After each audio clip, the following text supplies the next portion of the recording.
Work it.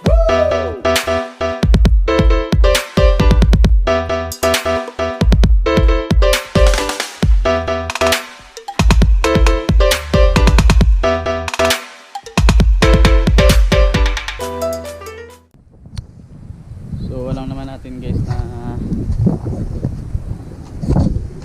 may review tayong motor dito, Honda ADV 150, right? So alam naman natin guys na sumikat tong motor na to dahil dual sport, mini adventure scooter at mini ng XADV. So ito kakaiba na, lowered. Hindi sa atin to, pinahiram lang.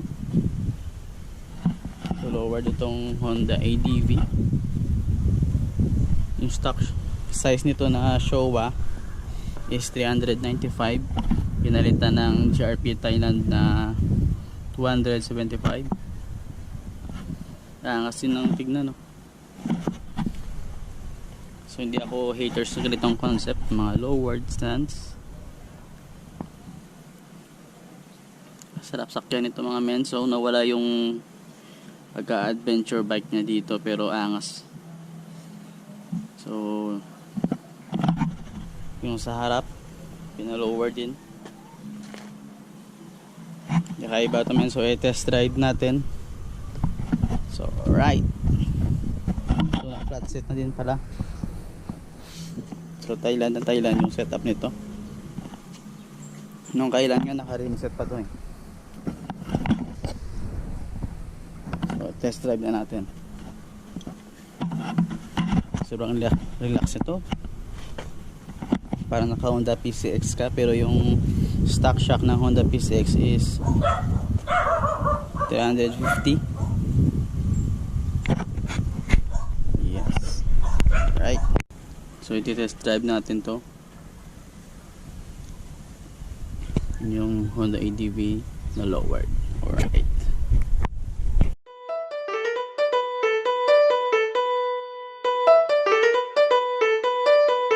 Work it.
Talaga ba't sa lupa talaga, lowered na. So drive na natin.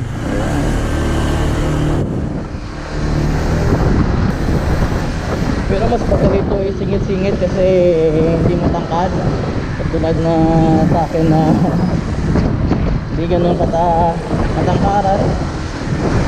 5'2" yung height eh. So bagay na bagay.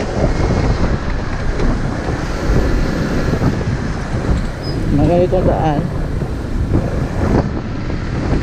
kaya din, pero mga ganyang kalubak na ganito kalalim hindi na kaya men. So idol ko yung may-ari dito men, lupit, daraw sa'yo sir. Sulig yung lowered na ADV, sakit sa mata.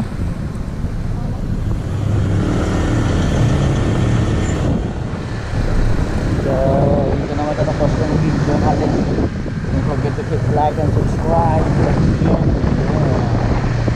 Wow.